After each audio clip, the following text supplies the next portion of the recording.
Hey y'all, welcome back to my channel. I'm Krys, and here we talk about business, candle making, and how to boss up. And in today's video, I'm going to be going over a checklist, some things to put on your radar if you're thinking about starting a candle business in the midst of figuring things out, or if you started a candle business and you want to make sure you didn't miss anything. So let's get into it.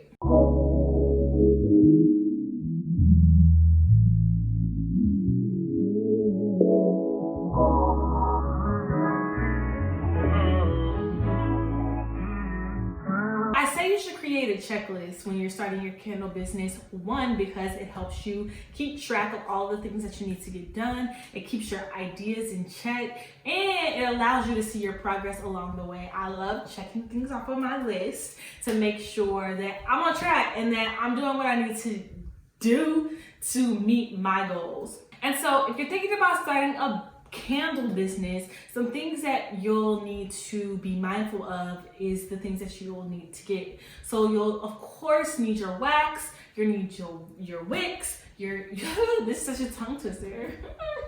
You'll need your wax, your wicks, your jars, your fragrance oils, but also things like your wick stickers and your thermometer and your scale and your wick bars. So things like that we don't always think about, but are things that we need. Oftentimes, a lot of people buy candle making kits, which can be helpful if you want to trial and see if this is even something that you like doing or want to make a business out of. So if you're thinking about trialing, I would definitely highly recommend getting a candle making kit. And there's all kinds of kits. I started with soy wax, and I personally started with the soy wax candle making kit from Candle Science, and it was just a good dive into what I would be doing. I love candles, so I thought, why not make candles myself? And so through that process, I discovered that I actually really loved making candles and wanted to make a business out of it. And so that's kind of how I humbled into starting my own candle making business. Definitely some things that I didn't think that I would need were like a pouring pitcher and candle wick stickers and the right jars and the right wicks for my jars, because I just thought if you set something on fire and it made the wax melt, then it's good. I've said that time and time again, but I had to learn that there is a process and some steps that I have to take to make sure that I'm making a quality product. Once you figure out that, this is something that I want to do, something I want to take seriously and create a business out of, there are some steps to make sure that you're making quality products. And so a part of those steps is a lot of testing. And if you're like me, you hate testing. You just want to get things done. You want to get to it. You want to make this money. You want to start a business. You want to be creative. You want to be innovative. But in order to be all of those things, you do have to follow some steps, and you do have to make sure you are not responsible for burning somebody's house down. Some tests that you'll need to do are things like scent throw tests to make sure that the amount of fragrance oil that you're using in your candles you can actually smell it. You can fill a room. It's something that is a quality scent and something that people will appreciate because they can smell it strong. Some people love strong scents, so you want to make sure your scent is strong. You'll also be doing some testing like wick testing and making sure that the wick size that you have meets the requirements for the jars that you have. If you are using a candle making kit, you may run into the same mistake that I did of just thinking that any wick will work with any jar. I don't know why I thought that. I didn't understand why wick testing was so important, but the main reason why it's important is because depending on the size of your wick will determine how fast your candle is burning, how much wax you're wasting because your candle is burning so fast, and also you don't want your wicks to be the cause of a fire because the flame is too big and you're dealing with chemicals in your candle, your fragrance oil. We don't want that to catch on fire. So off that, wick testing to make sure you're keeping your coins in your pocket when you have to. and also to make sure that your customers are having the best experience with the product that you created.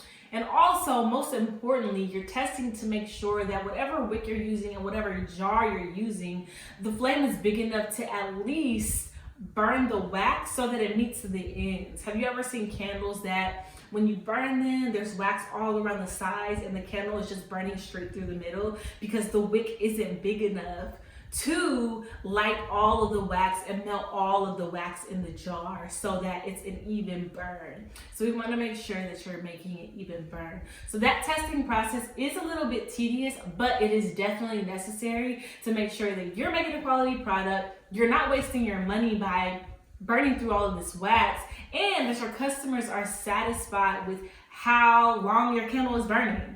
Hands down. Another thing that you're testing for is wax satisfaction. Make sure you even like the wax that you're using. There are so many waxes. There's apricot, there's soy, there's bees, there's coconut, there's all kinds of waxes. So you may start with the wax and then get a little inkling to try something else that may be easier for you, that may work better for you, that may look better to you.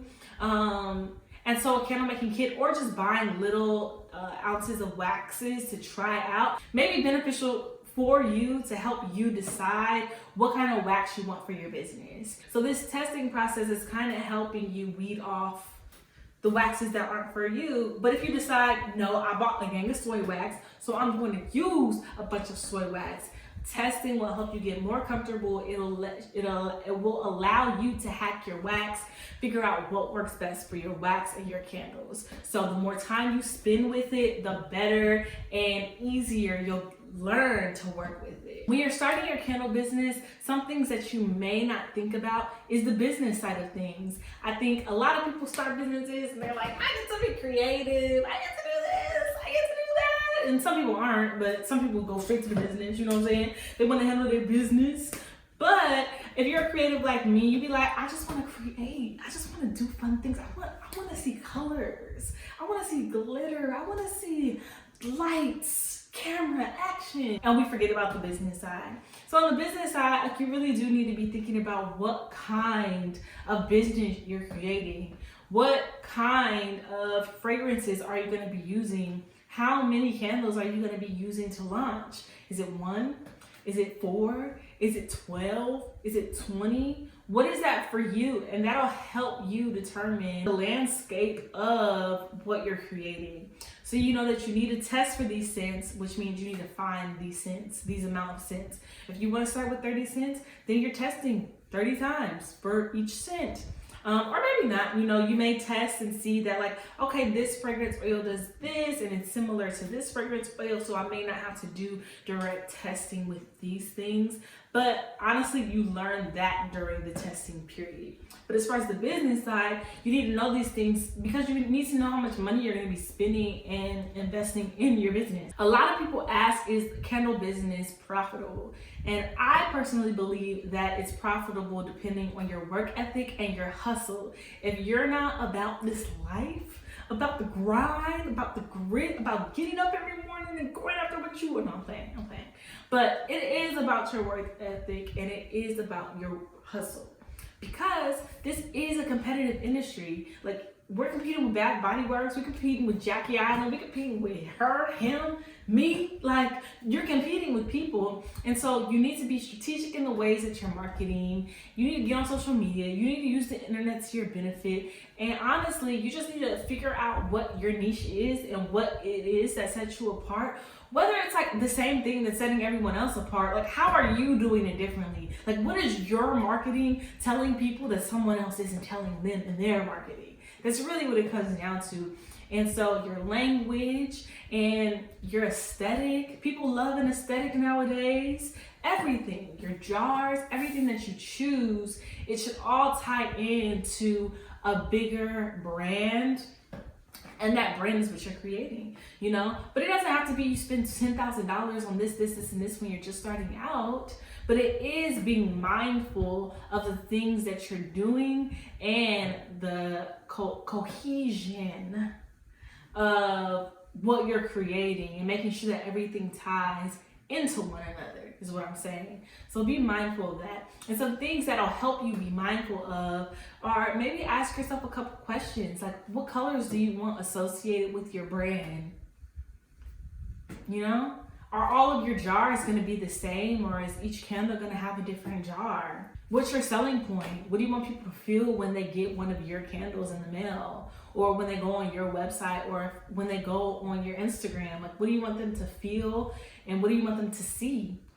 And all of these things I feel will help you with your language when you are writing captions, or when you are writing things on your website. It'll help get to the core of like what you're actually creating. And I feel like when you know, people can feel that. What packing supplies do you want? What are the things that are really gonna like help your brand go from this little itty bitty seed to an actual flower and blossom and bloom before you get burnt out, or before you start to question yourself, or before you start backing away and thinking that this wasn't the best thing for you? Like, what are you gonna do to like help put your best foot forward and allow you to be proud of what you're creating and standing by what you're creating? So once you have your candle supplies, once you've trialed, once you've figured out if you even like making candles or not, and you've gotten past that, and you move on to testing, making sure your wicks are good, your wax is good, your fragrance oil smells delectable,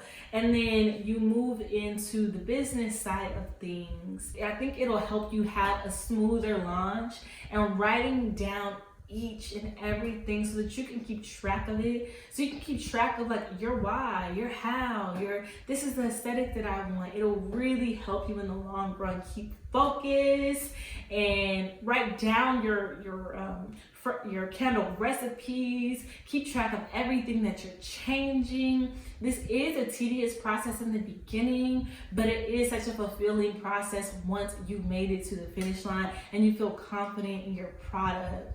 And so I'm gonna leave you guys with that. I hope it helps, but make your checklist. Get all of the things that you need. Make sure to keep in mind that yes, this is a competitive industry. It doesn't mean that you can't be successful and that you should sell yourself short because it's so competitive. A lot of people, you know, they'll say, well, I can get a candle for $8 at Target or Marshalls or Ross, and it's like, okay, go get that then, because this over here, this that good. Like, you know, like you have to know that. You have to believe that in yourself, so that when those people come, when your family is like, why are you selling a $45 candle? And you say, because I use this wax, I use this fragrance, I spend this amount of money to even make this in my home. That you stand proud behind those things. And I feel like keeping track, making a checklist, making some goals for yourself will help remind you when the times get hard, when you're questioning why you're doing this, when all of the negative thoughts come to mind, you'll have the work, you know, you'll have the proof, you'll have everything to remind you of your why and the work that you've put in, and even where you can make changes as you grow. So I'll leave you with that, and I hope this helps your process, and I will see y'all next time. Bye. You told me I could trust you.